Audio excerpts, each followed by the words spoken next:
ॐ नमो सिद्धाणम्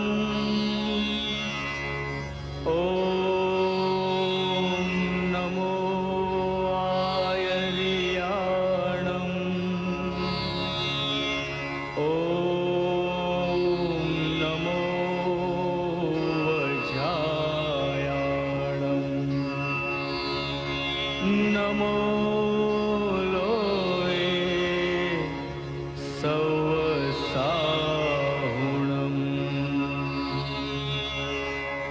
ऐसो पंच नमोकारो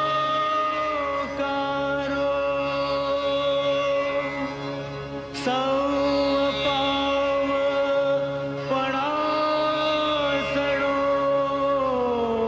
मंगलाणं च सौवेसिं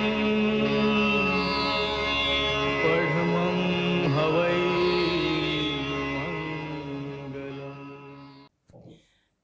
નમસ્કાર.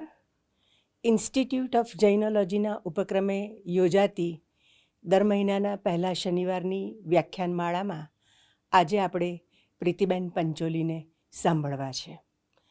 પ્રીતિબેને સંસ્કૃત અને પ્રાકૃત એમ 2 વિષયમાં MA કર્યું છે. PhD એમણે સંસ્કૃત સાહિત્યમાં કર્યું છે.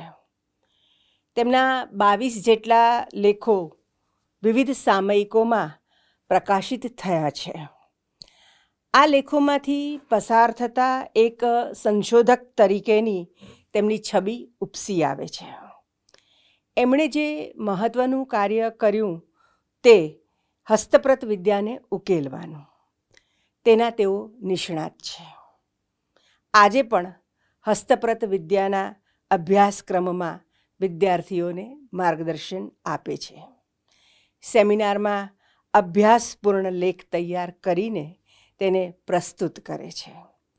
તેઓએ રસિકા ઇન ધ વેદાસ, હિમાલય દેવભૂમિ તપોભૂમિ, સૂર્ય સૂક્ત અને અવિરત વિદ્યાયાત્રા નામે પુસ્તકો પણ લખ્યા છે. હાલ તેઓ ભોજે અધ્યયન સંશોધન કેન્દ્રના માનદ નિયામક તરીકે સેવાઓ આપે છે.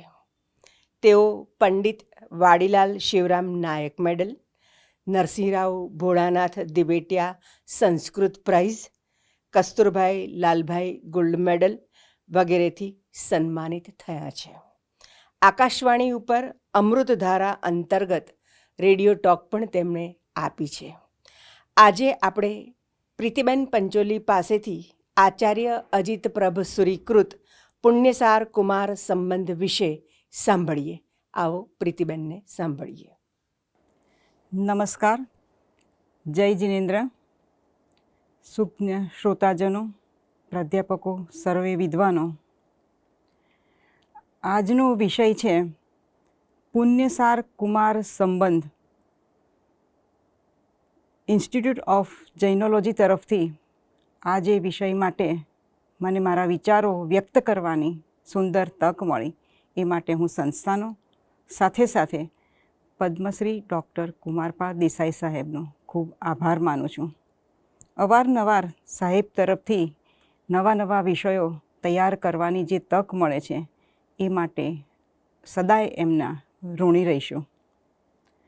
પુણ્યસાર કુમાર સંબંધનું કથાનક આમ ગણીએ તો લગભગ 4 લીટીમાં કહી શકાય કે દીકરો બુદ્ધિશાળી, સંપત્તિવાન, પણ મિત્રોની સોબતથી અવળા માર્ગે ચડી જતા પિતાના દાગીના વેચીને જુગારની રમતમાં ચડી જાય છે. પિતા એને ઠપકો આપે, ઘરની બહાર કાઢી મૂકે, અંતે એને સદ્ભાવ થાય, વૈરાગ્ય જાગે. બસ ટૂંકમાં કથાનક તો 4 લાઈનનું જ છે, પરંતુ કર્તાએ આચાર્ય અજિત પ્રભ સુરીએ આ કથાનકને ખૂબ રસસભર બનાવ્યું છે. શુષ્ક બનાવ્યું નથી, રસહીન બનાવ્યું નથી, પણ વિવિધ ભાષા, શૈલી, છંદ વગેરેનો વિવિધ પાત્રો દ્વારા ઉપયોગ કરીને કથાનકને ખૂબ સુંદર રીતે રજૂ કર્યું છે. અને આ માટે મારો પ્રયત્ન આપની સમક્ષ કથાનકને સુંદર રીતે રજૂ કરવાનો છે. આ કથાનો મુખ્ય ઉદ્દેશ છે પુણ્ય, સંયમ, સદ્ગુણો અંતે જીવનને સાચી દિશા આપે છે. વાત આમ છે આખી. આચાર્ય અજીત પ્રભસુરી જૈન સાહિત્યના પ્રતિષ્ઠિત આચાર્ય અને કવિ હતા. પ્રસ્તુત કૃતિ માનવ જીવનના સદાચારના મૂલ્યોનું શ્રેષ્ઠ અને સુંદર વર્ણન છે. એક આદર્શ પિતા, માતા યોગ્ય વિવેકી પુત્ર, નીડર અને પતિવ્રતા એવી પુત્રવધુ આદિ પાત્રોનું સુંદર અને સદાચારી એવું ચિત્રણ ઊભું કરતાં શ્રેષ્ઠ સાબિત થયા છે. આ કૃતિમાં પુરંદર શેઠ પોતાના પુત્ર પુણ્યસાર કુંવર માટે એકવાર અતિ ધનવંત અને નગરના ઉચ્ચ શ્રેષ્ઠી હોવા છતાં તે પોતાની પ્રતિષ્ઠા મૂકીને રત્નસાર શેઠની રત્નવતી નામની કન્યા માટે સામેથી માગું લઈને જાય છે. એક તરફ હાનો પુત્ર પ્રેમ છે તો બીજી તરફ ના. બીજી તરફ પુણ્યસાર જુગારીઓના રવાડે ચડીને જુગાર રમવાનો, રાજાનું ઘરેણું હારી જાય તો પલમાં પુત્રનો પ્રેમ ભૂલીને એની ભૂલ સામે લાલ આંખ કરી એને એ જ ક્ષણે ઘરમાંથી કાઢી મૂકે. પુણ્યસારની માતા પતિએ પુત્રને ઘરમાંથી કાઢી મૂક્યો તો પુત્રની મમતાના કારણે પતિને લઈ આવવા માટે કહે છે, જ્યાં સુધી તે ન મળે ત્યાં સુધી તમે પણ ઘેર ન આવશો. આ હદનો પુત્ર પ્રેમ. પુણ્યસાર પણ એક રાતમાં પિતાએ ઘરની બહાર કાઢી મૂક્યો તો તે જ રાત્રિએ નીડર બનીને દિવાંગનાઓ સાથે વલ્લભીપુર જઈને 7 સ્ત્રીઓની સાથે પરણ્યો અને પરત આવ્યા પછી જ્યારે મા બાપ પોતાની ભૂલ માટે ક્ષમા માગે ત્યારે એ પિતાનો ઉપકાર માની અનાચારના માર્ગેથી પરત આવીને સદાચારમાં સ્થિર થાય છે. પ્રસ્તુત કૃતિના કર્તા અજીત પ્રભસુરી પૂર્ણિમા ગચ્છના સુઉજ્જવલ પરંપરાના પ્રખર આચાર્ય છે.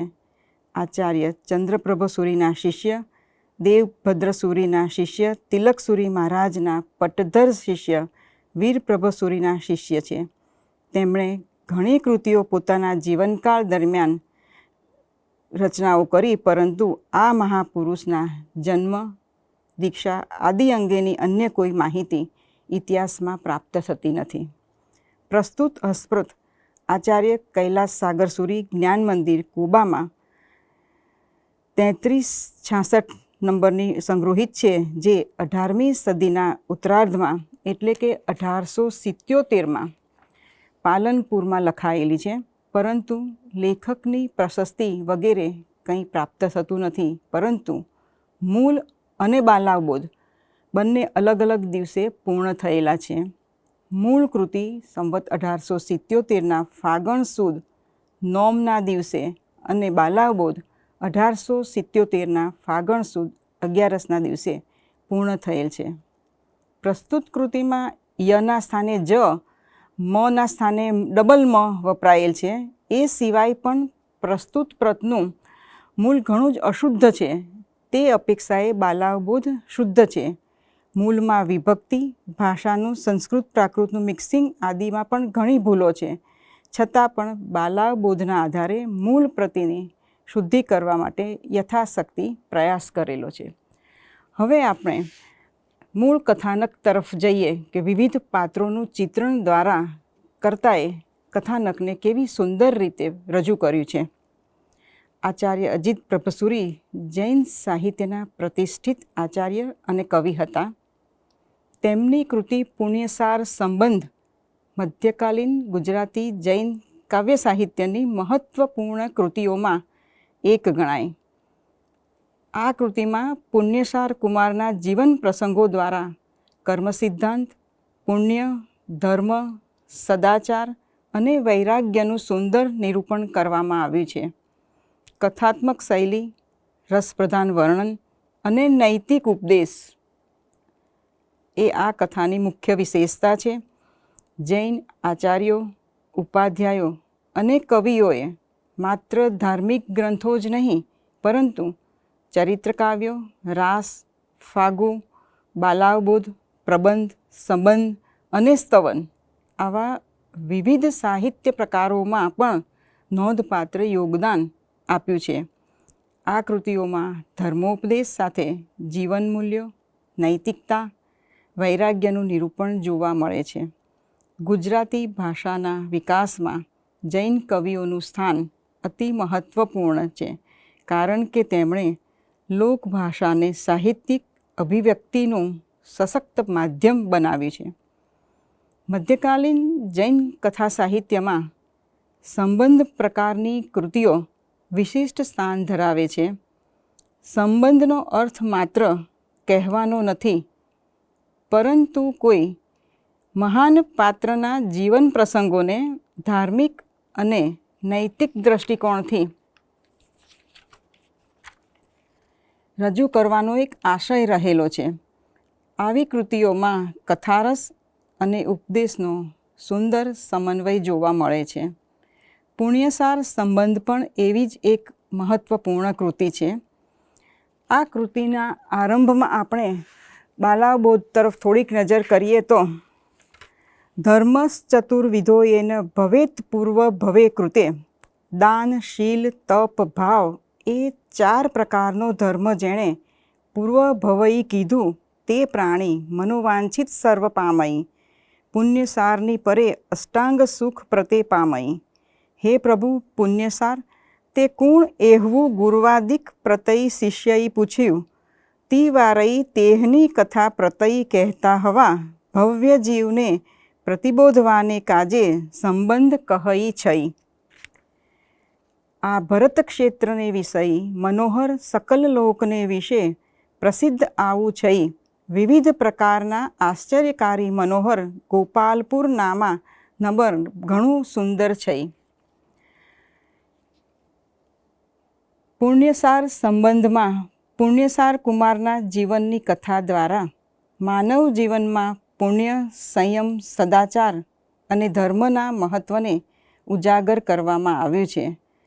જીવનમાં આવતી મુશ્કેલીઓ, કર્મોના પરિણામો, સારા અને ખરાબ સંસ્કારોની અસર તથા અંતે ધર્મમાર્ગ તરફનો વળાંક, આ બધું આ કૃતિમાં રસપ્રદ રીતે રજૂ કરવામાં આવ્યું છે. આ કૃતિનો મુખ્ય ઉદ્દેશ માત્ર એક રાજકુમારની કથા રજૂ કરવાનો નથી, પરંતુ એ દર્શાવવાનો છે કે મનુષ્યના જીવનમાં પુણ્ય અને સદાચાર જ સાચી સંપત્તિ છે. ધન, વૈભવ અને સત્તા ક્ષણિક છે, જ્યારે ધર્મ અને સદાચાર જીવનને શાશ્વત મૂલ્ય આપે છે. તેથી આ કૃતિ માત્ર ધાર્મિક કથા નથી, પરંતુ જીવન દર્શનનો ગ્રંથ છે. ગુજરાતી જૈન સાહિત્યમાં આ કૃતિનું સ્થાન મહત્ત્વપૂર્ણ છે. ભાષાની દૃષ્ટિએ તેમાં મધ્યકાલીન ગુજરાતીનું સ્વરૂપ જોવા મળે છે. સાથે સાથે તેમાં સંસ્કૃત અને પ્રાકૃત ભાષાના શબ્દોનો પણ યોગ્ય ઉપયોગ થયો છે.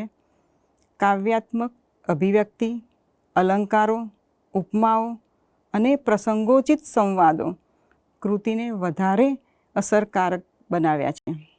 આ કૃતિમાં જૈન દર્શનના મૂળભૂત સિદ્ધાંતો અહિંસા, સત્ય, અપરિગ્રહ, સંયમ, કર્મ સિદ્ધાંત અને વૈરાગ્ય કથાના માધ્યમથી સ્વાભાવિક રીતે રજૂ કરવામાં આવ્યા છે.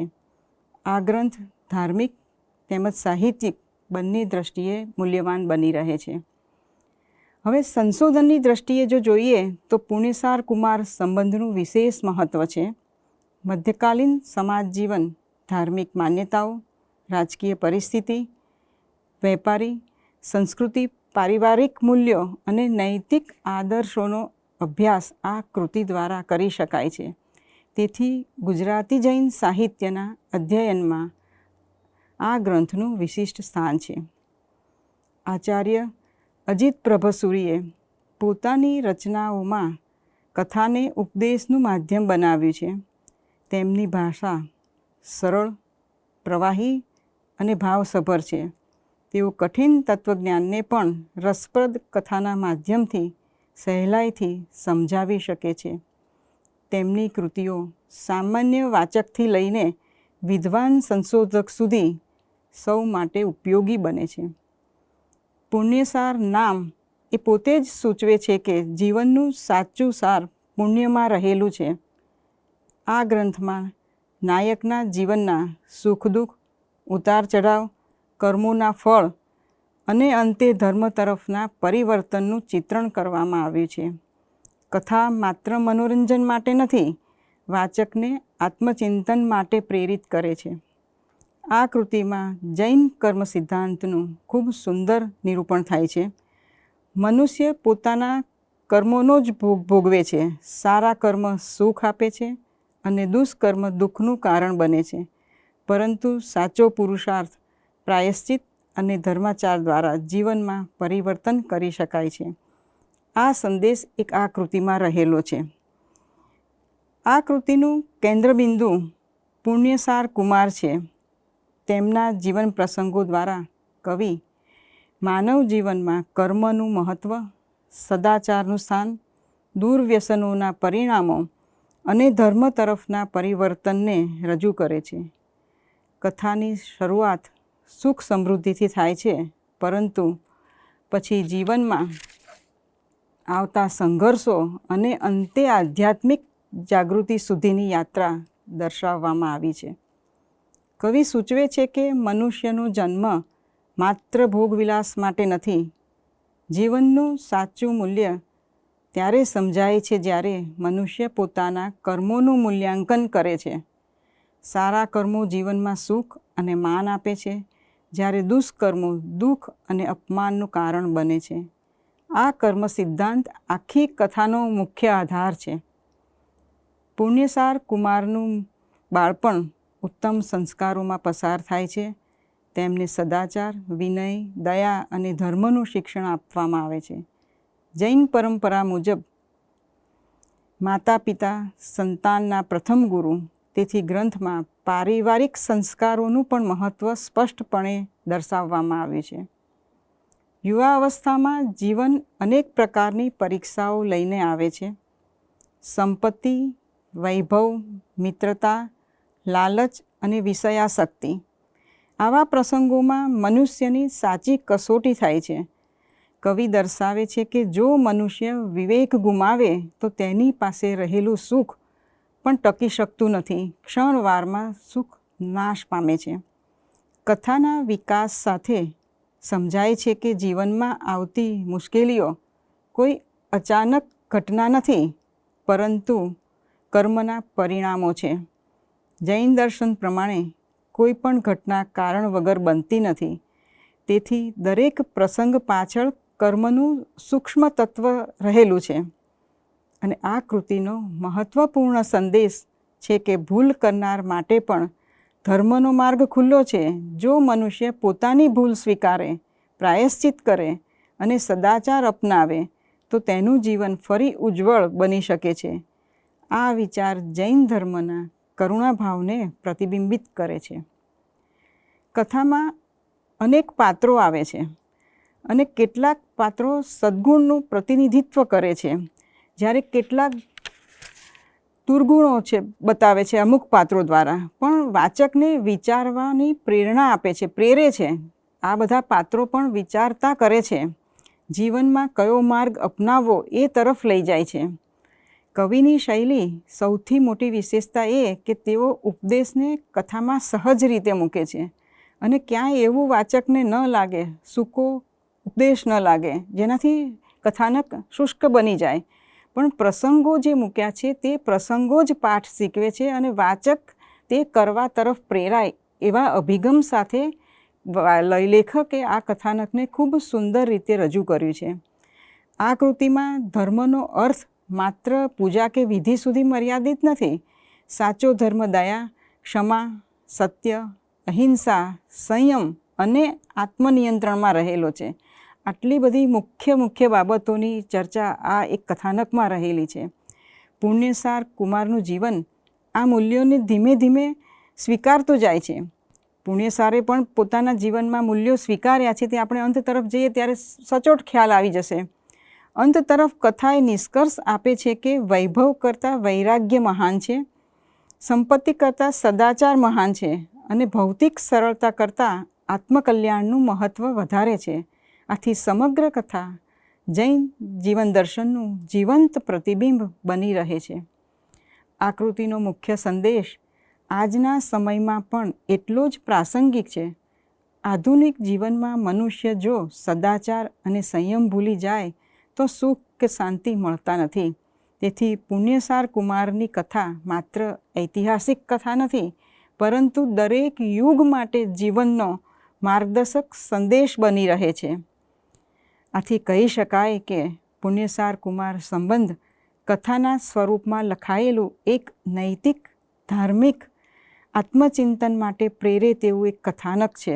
જૈન કથાનક મધ્યકાલીન ગુજરાતી સાહિત્યના બાલાવબોધમાં આચાર્ય અજીત પ્રભસુરીએ રજૂ કરેલું સુંદર કથાનક છે અને સદાચારના માર્ગે આગળ વધવાની પ્રેરણા આપે એવું એક કથાનક છે. હવે આપણે કથાનકમાંથી આટલી માહિતી, સુંદર સંદેશ, જીવન તરફ આગળ વધવાનો સંદેશ વગેરે મેળવ્યા પછી વિવિધ પાત્રો દ્વારા આપણને જે સંદેશ મળે છે એ પણ એક સમજવા જેવી વાત છે. તો પાત્રો વિશે થોડીક વાત કરું. મધ્યકાલીન જૈન કવિઓની વિશેષતા એ છે કે તેઓ પાત્રોને માત્ર કથાના ભાગરૂપે રજૂ કરતા નથી, પરંતુ જીવન મૂલ્યોના પ્રતીક તરીકે રજૂ કરે છે. દરેક પાત્ર કોઈને કોઈ નૈતિક સંદેશ અથવા આધ્યાત્મિક મૂલ્યનું પ્રતિનિધિત્વ કરે છે. પ્રથમ જોઈએ પુણ્યસાર કુમારનું પાત્ર ચિત્રણ. આ કૃતિનો મુખ્ય નાયક પુણ્યસાર. તેમનું વ્યક્તિત્વ બહુમુખી. માત્ર રાજકુમાર કે શ્રીમંત પરિવારના યુવાન નથી, પરંતુ કર્મના નિયમોને સમજને અને જીવનના અનુભવોમાંથી શીખતો એક જાગૃત માનવ છે. શરૂઆતમાં તેમનું જીવન સુખ, સમૃદ્ધિ અને વૈભવથી ભરેલું, પરંતુ કવિ બતાવે છે કે સંપત્તિ મનુષ્યને મહાન બનાવતી નથી. સાચી મહાનતા સદાચાર, વિનય, દયા અને ધર્મમાં રહેલી છે.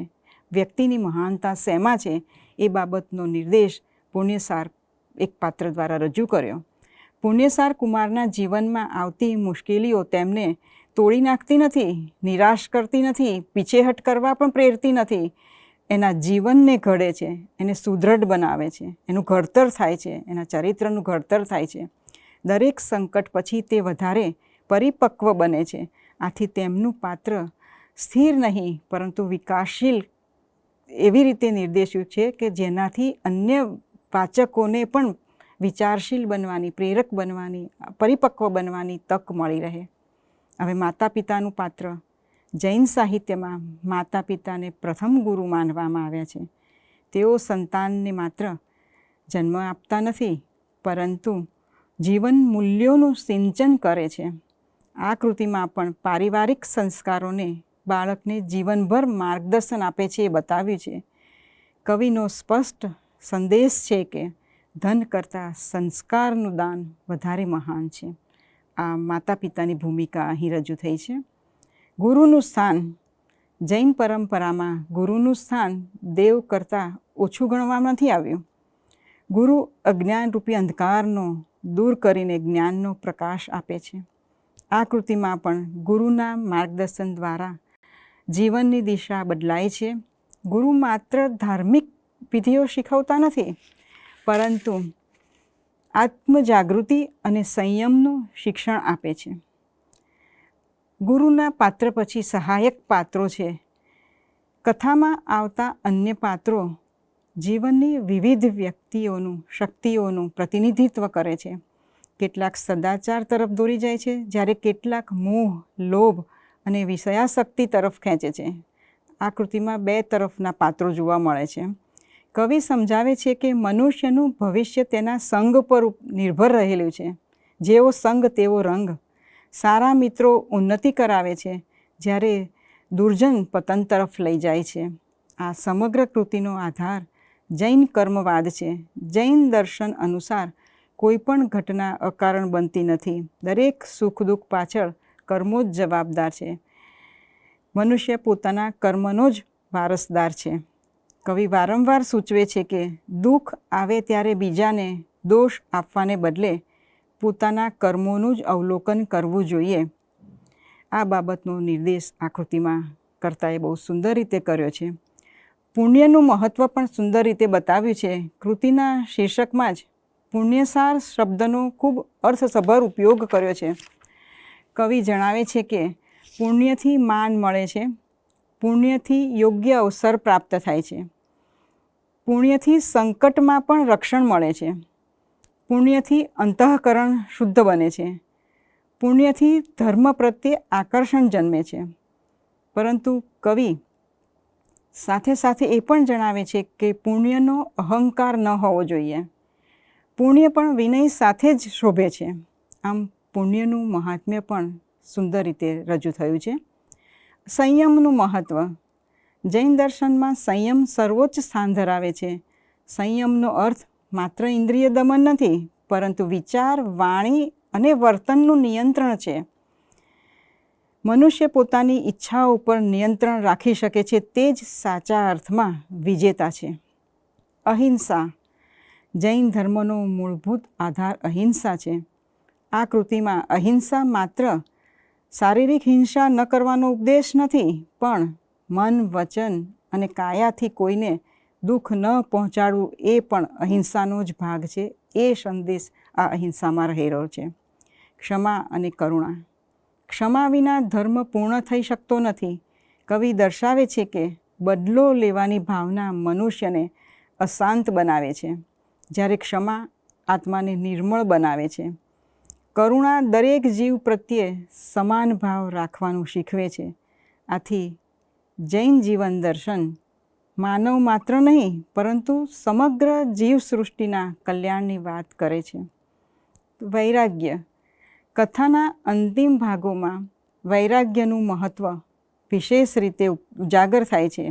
અહીં વૈરાગ્યનો અર્થ સંસાર એટલું જ નથી, પરંતુ સંસારની વસ્તુઓ પ્રત્યે અનાસક્તિ વિકસાવવાની પણ છે. મનુષ્ય પાસે સંપત્તિ હોય છતાં તે સંપત્તિનો દાસ ન બને, એ જ સાચો વૈરાગ્ય છે. આજના સંદર્ભમાં આ કૃતિમાંથી જોઈએ તો આજે ભૌતિક સફળતા માટેની દોડમાં માણસ ઘણીવાર નૈતિક મૂલ્યો ભૂલી જાય છે. આવી સ્થિતિમાં પુણ્યસાર કુમાર સંબંધ આપણને યાદ અપાવે છે કે સાચી સફળતા માત્ર ધન કે પદમાં નથી, પણ ચારિત્ર, સંયમ અને સદાચારથી છે.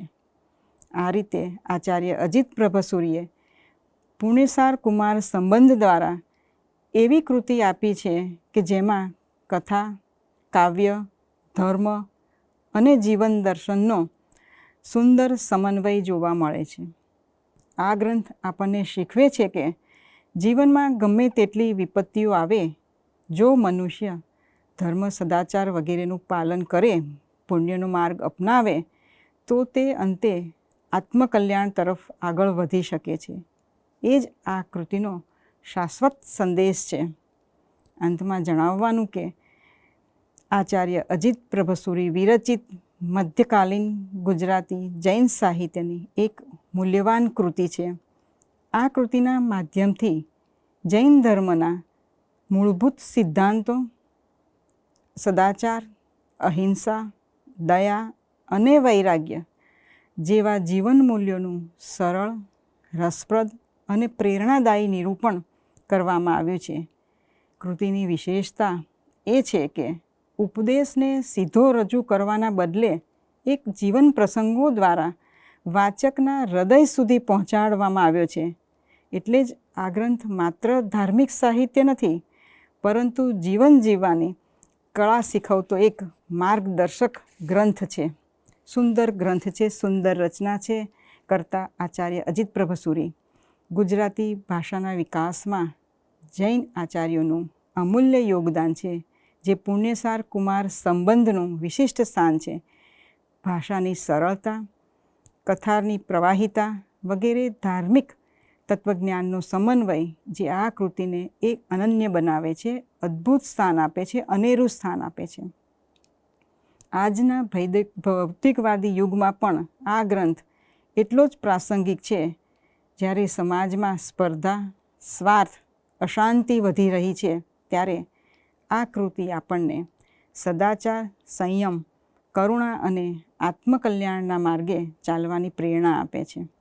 અંતમાં એટલું કહી શકાય કે પુણ્યસાર કુમાર સંબંધ માત્ર એક કથા નથી, પરંતુ માનવ જીવનને સંસ્કારિત કરતું, ધર્મ માર્ગ તરફ દોરતું અને આત્મકલ્યાણ તરફ પ્રેરિત કરતું એક અમૂલ્ય સાહિત્યિક આધ્યાત્મિક ગ્રંથ છે. આવી કૃતિઓનું સતત અધ્યયન, સંપાદન અને સંશોધન થવું જોઈએ, જેથી જૈન સાહિત્યની આ અમૂલ્ય પરંપરા ભાવિ પેઢીઓ સુધી જીવંત રહી શકે.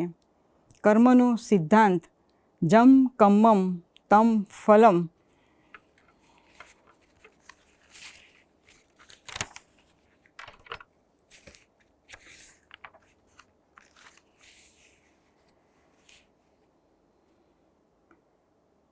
બાલાવબોધ થોડોક ટૂંકમાં જોઈએ તો તે મુનીશ્વર ભગવાન જ્ઞાનના ભંડાર, આગમ નિગમપૂર્વક 4 જ્ઞાનના ધારક, અહિંસા રૂપ ધર્મ તદરૂપ જે, નાવાઈ ભવ સંસાર રૂપ, સમુદ્ર પોતે તર્યા અપર નહીં તારઈ. તે મુનિ 5 સમિતિ સમ્યક પણઈ પાલઈ, કરી નહીં નિરતિચાર પણઈ, ત્રીણ ગુપ્તી મનોગુપ્તી વચન ગુપ્તી કાય ગુપ્તી, તે મધ્યે 2 ગુપ્તી મન, વચન સુખે પાલે પીણ કાય ગુપ્તી હજે પાલે. હવે તે કાયોત્સર્ગ પણઈ રહી થકઈ, ડાંસા મસાદિકના પરિસહ થાતે થકઈ, તે કાઉ સગને ઉતાવલો શીઘ્ર પારે, કાઉ સગની અવધિ પૂરી થયા વિના જ પારઈ.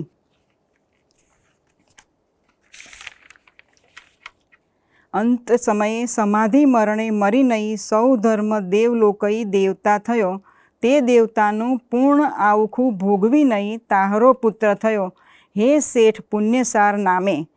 એણે પૂર્વલે ભવે 7 પ્રવચન માતા સુખે નિરતિસારે પલે પાલી, તે કારણે કરી પુણ્યસારે 7 કન્યા નહીં, એકઈ લગ્ન નહીં જ પરણી છઈ. તે પૂર્વભવ સાંભળી મનમાં સંવેગ પામી નહીં, પુરંદર શેઠ પુણ્યસારને પિતાઈ ચારિત્ર લીધું, અને પુણ્યસાર ભલો વિવેકી આણી, શ્રાવકના 12 વ્રત પાલઈ ભલી પરઈ.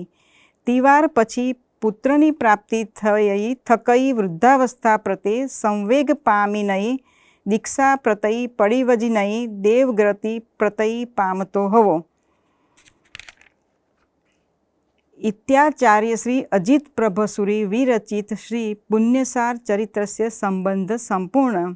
સંવત 1877ના વર્ષે ફાગણ સુધી નોમને દિન શ્રી પાલણપુર નગરે શ્રી પલ્લવિતા પાર્શ્વનાથજી પ્રસાદાત, સંવત 1877ના વર્ષે ફાગણ સુધી 11ના દિવસે બુધવાસરે પ્રભાત સમયે પાલણપુર નગરે શ્રી પલ્લવિહાર પાર્શ્વનાથજી મહારાજજી પ્રસાદે શુભમ ભવતુ શ્રી. ખૂબ ખૂબ આભાર. પ્રીતિબેન પંચોલીએ બહુ જ ટૂંક સમયમાં એક સરસ અભ્યાસપૂર્ણ વ્યાખ્યાન આપ્યું.